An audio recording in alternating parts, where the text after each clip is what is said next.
Well, I'm all ready to go to the Gold Show.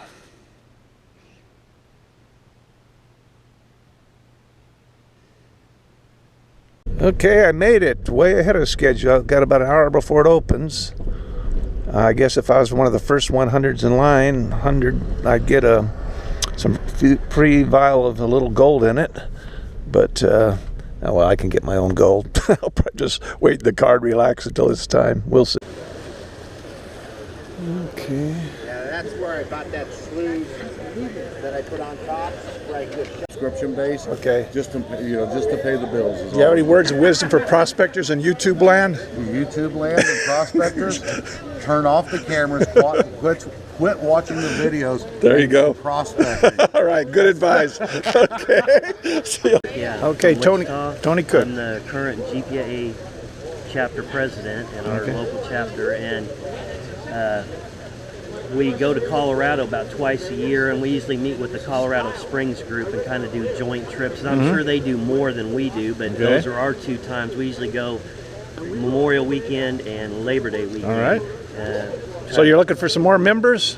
Yeah, we're looking for some more members. We're trying to boost our membership. We've got a booth that we're going to be showing, trying to do a membership drive. We're not selling anything, but at the Wichita Gem and Mineral Show at the end of April. Okay. It's like the 22nd through the 24th. It's 3 days there, Friday, Saturday, Sunday. All right. So they were really excited to have us come and display, and we're going to have some static displays and maybe some panning demonstrations, and we have some stuff for the kids too that were, little trinkets and some fake gold, so yeah. they can kind of practice. That sounds like fun. Yeah, we've done that the last 4 or 5 years at the Hayesville Fall Festival. Okay. It's another little town that's just on the outskirts south of Wichita. So okay. So you're heading up to the East Fork San Gabriel Tuesday, huh?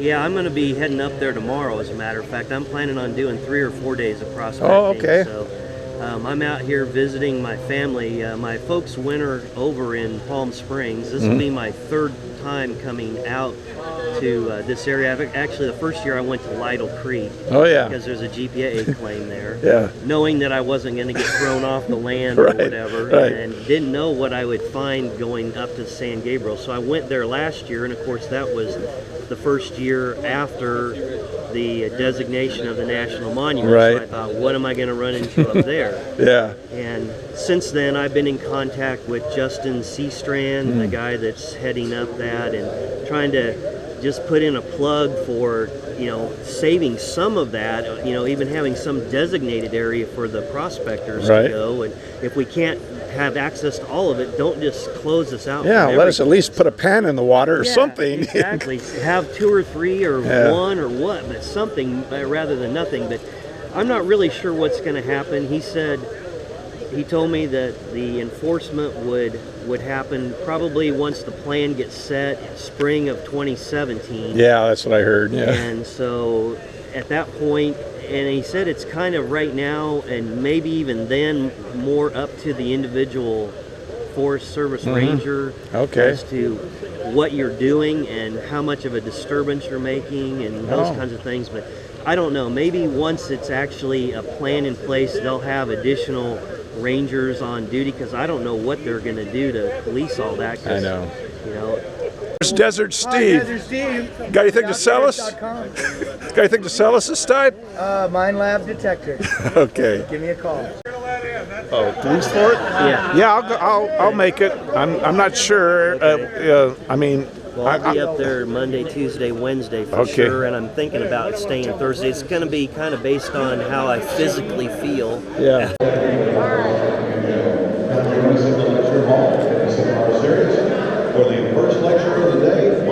Okay, man, a seminar here is going to be talking about metal detecting. Kevin Hoagland and Bill Southern. So I've been to their lectures, I don't know how many times, but I'll listen again. We can always learn something. I had my threshold set where it always would be, and I'm still going to hear this intercept. Okay, and I still do the fast swing after I get over the target when I'm moving slow. Sometimes I verify that it's actually a target, because there's so much other noise that you can hear while you're hunting. But honestly, this is about the speed I go, especially with this little bitty coil. I'm hunting with it. I already know I'm in the spot is going. Alright, so I'm hunting at that slow, even speed. Now when I go over that target, it's going to still give me a second like that, or a little bit of a waver, or something that just skirts the threshold just a little bit. Okay, when that happens, sure, I'll come back and I can do like this real quick, make sure I got a target there, and that helps me pinpoint as well. How much time do you have on a detector? On the gold bug I just got, but I've had all kinds of white detectors from present to a U3I. Are you comfortable running hot or running positive? I've never run positive before. I'm just starting nuggets. Don't. No. The best thing to do, and we talk about it a lot. One of the best things that we can ever teach you is don't fall into a lot of the hype. Learn how to set your machine to the ground. Learn how to set your sensitivity to the ground. For those of you that weren't here yesterday, we'll cover that. But learn to set the sensitivity to the ground. Learn how to ground balance the machine properly to a neutral position. Now, by setting hot or setting a little bit of positive, meaning you've got a little bit of, like with a gold bug, you've got a little bit of a pump on the way down. One of the things you have to be very, very careful of is that you will actually increase some ground noise. And when you increase some ground noise, you also increase your chance of missing small targets. Okay? And if you work with a gold bug 2 and you get a little bit too positive, because of at 72 kilohertz or 71 kilohertz, the gold bug 2 is famous for being able to find the tiniest pieces of gold. And it does a phenomenally good job of it. But if you're running a little bit too positive, you'll actually not hear that target. Once you learn more about your detector, once you've gotten really a good feel of it, especially if you're using these small coils, after you've hunted an area, if this is my square, if this is my 10 by 10 square right here, and I hunt this area, then, only then, will I go a little positive, and I'll re-hunt that. Because what I want to do is I want to also listen to the ground. I want to pull that ground out a little bit. But the downfall with doing that, with any of these manually tuned detectors, you're constantly balancing. If you are out there, if you have a manually tuned detector, and you swing that detector, and you're not rechecking your balance at the end of every swing, you're going to miss targets. Not you could miss targets, or you might miss targets. You are going to miss targets. So what will happen, there's my ground balance. As I go along, if I don't adjust it, this suddenly happens. I'm out to this point. My threshold can't stand it anymore. I finally get a good threshold signal that's screaming at me to fix the machine. You realize that what you've done is you've got your ground balance off, you re-ground balance it. What happened to all these targets right here? Your machine can only see within the area that you allow it to see. You're going to notice the machine runs way smoother, and you're not hearing a lot of that with the fan valve. You can get rid of that. That doesn't need to be there. It's complicated. The higher the frequency, the closer a surface machine works to find small, tiny pieces of gold. The lower the frequency, the deeper in the ground the machine goes to find larger, more conductive targets. Understand it? There you go. That's it. The higher the frequency, the smaller the gold. The lower the frequency, the deeper and larger the gold. If you think about it, 50 kilohertz is sine wave. If you look at 50 kilohertz, it's 71 kilohertz. 71 kilohertz, it's 71,000 firings. That's 71,000 cycles of that machine in exactly 1 second. You've also been able to purchase additional tickets back there. Check out the major prize raffle at the back.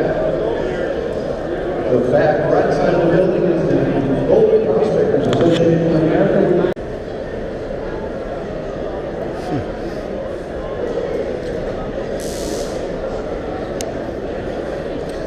I'm actually in this video. Osceola, and then it's northern Nevada. Northern. Yeah, way up there. It was on a.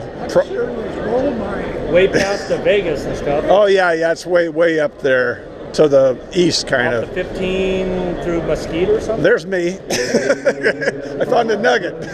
I found the biggest nugget that day. It was, I don't know, 1.3 grams or something like that. Paid for your trip. Yeah. Very good.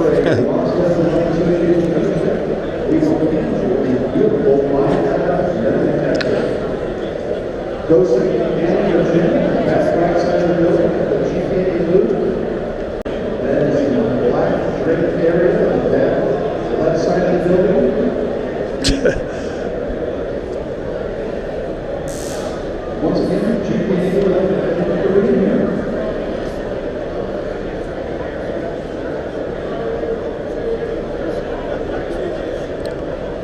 That's funny, I'm walking by here and I see a video I'm in.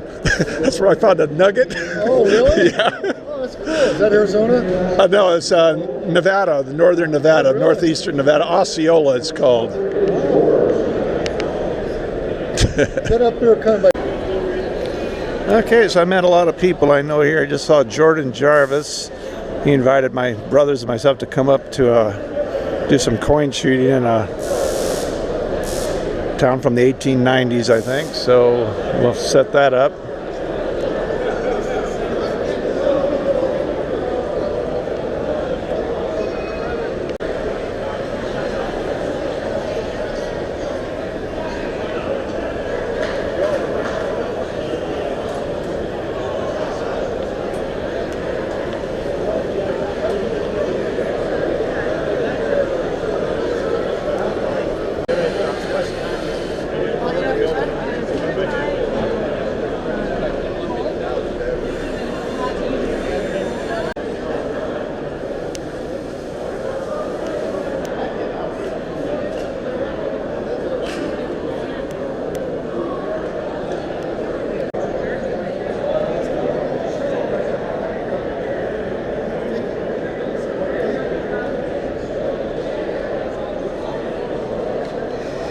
Here's Desert Steve's booth.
This pen has curled edges designed for fighting cold cramps, water, fatigue. It's a real fatigue fighter. Watch how fast this pen goes. And I'm not trying to be cute. You just dump out your water in your cabinet, just like that goes in the vial. Just like this. See what I'm talking about? When your pen and go, just spill out. Now, this pen's not afraid of black sand. You don't need magnets and slip the bottles for an hour. But it works. Drop center. 5 feet quickness in the drop center. Drop it in its base. But it all snaps together and makes the carry place. You've got your air supply, your air tips, your vials, your grommets, everything. Lightweight carry case, and you carry this. The older folks that go out there lugging all that equipment. Keen engineering.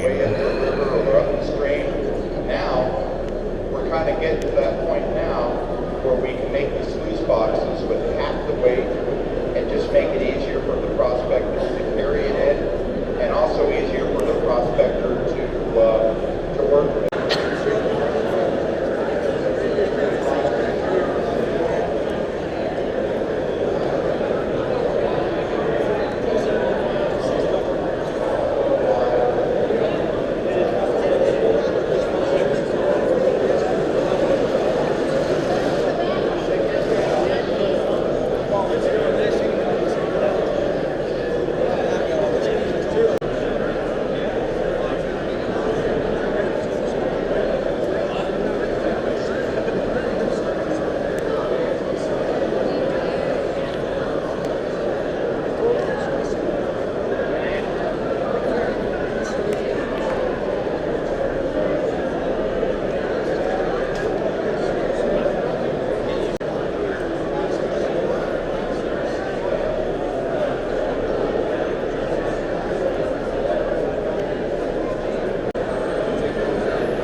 You have to look designed under, to catch. yeah, you have to look under a 400-pound microscope to be able to see the structure of this.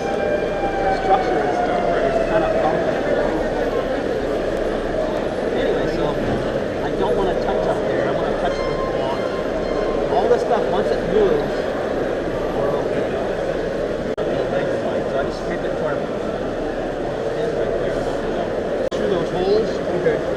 And what you're doing is the water's crosswashing, so the material coming in is getting raw. And it stays in the Right. Well, yeah.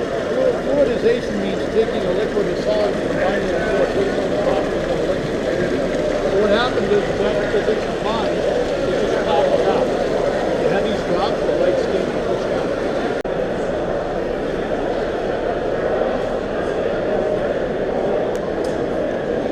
Okay, we got Jordan, Jarvis, and Savage down there from East Fork.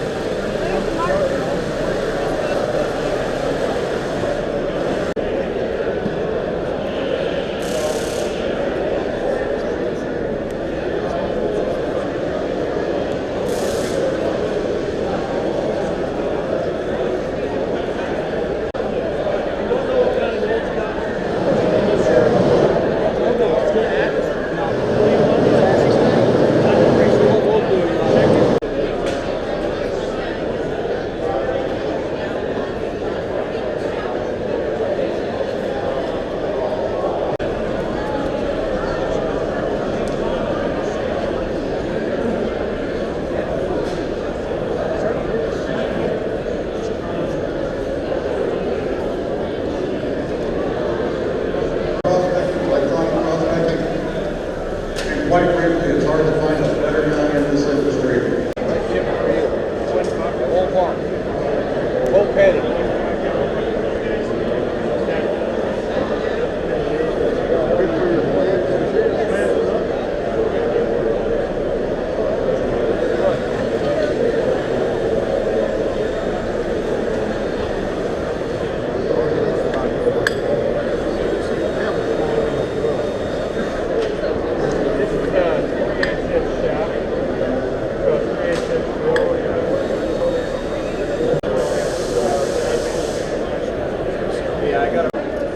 I was just talking to another buddy over. Well, I saw a lot of stuff I'd like to buy at the show.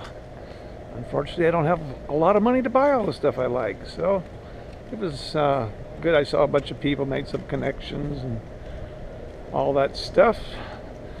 So I guess I'm on. Sunday afternoon, Randy, Larry, we're out at Playground Bully.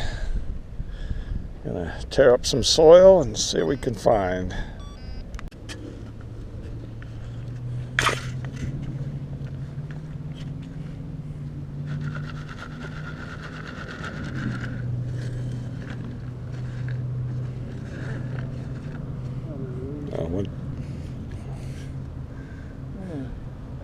I think it's Indian, yeah. Oh yeah. Indian head for Randy. As usual, I forgot my Maybe magnifier and thing. I put the coins in. Let's see. Looks like it's 1898. Yeah, nice year. Yeah. And Randy's got another one. I'm still chasing this first one, whatever it is. Yeah, it looks like 1950 something, maybe 55. Maybe Okay. a double die.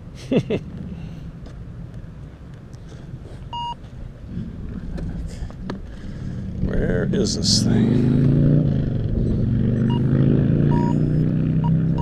Okay, somewhere over here.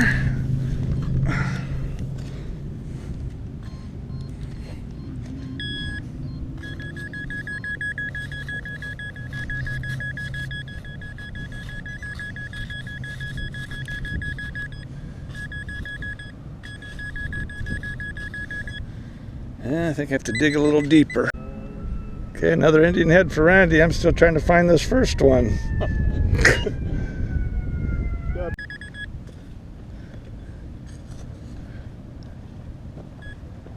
There it is. Weedy. A lot of work for Weedy, but that's okay. What else to have to do? 1909 VD. Yeah, for Weedy for Randy.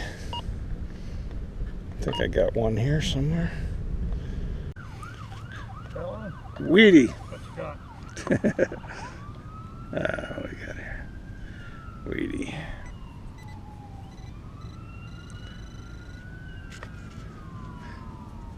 Well, the usual sirens around this area. Weedy. Okay, I got 1940 something. Might be 40, 49. I don't know. Oh, it looks like it says 1917. Really? I think it's Let's see.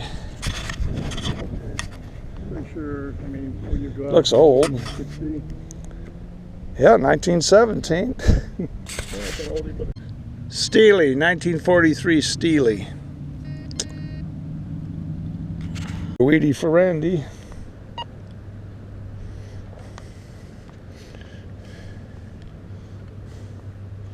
it looks like 1940 something. Okay.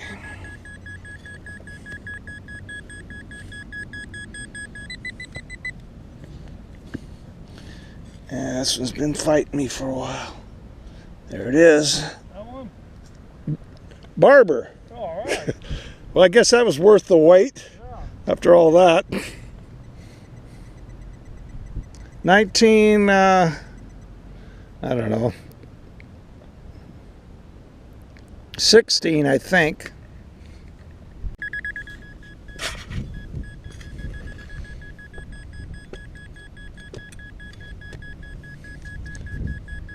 Weedy.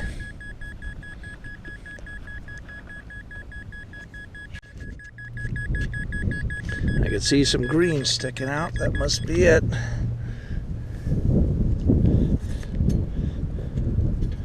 That's something? Weedy.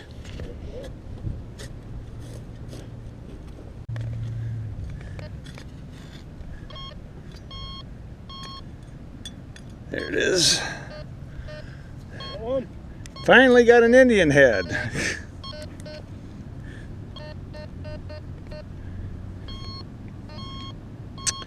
I think it's like 1899 maybe. Yeah, looks like it.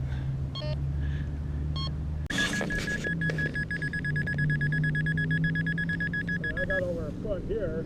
And you got another, I don't know, almost another foot. Right. About 3 feet down. Huh. Oh, there we go. What is it? Buffalo. Oh, that's a rarity in these days. Yeah. 35 or something, I don't know. Yeah. So there it goes. Okay, I got 2 Indian heads, the barber dime, the buffalo, 4 Wheaties, and a Wheatie zinc penny, or steel penny, I mean, from 1943. Yeah, so that's 1, 2, 3, 4, 5, 6, 7, 8, 9. I got 5 Indian heads. This one looks like something ran over it. And then 8 Wheaties. Okay. 13 is that? Yeah, 13. How many did I say I had? 9 or something? Oh, is it 1, 2, 3, 4, 5, 6, 7, 8, 9. 9 and yet 13? Yeah. 22. Pretty good. Well, looks like it's going to be a gold day. I got home, grabbed my dinner. I'm listening to Gold Prospector Space Radio on the internet.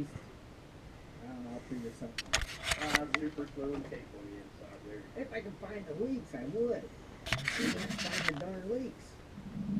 I don't know where it's leaking.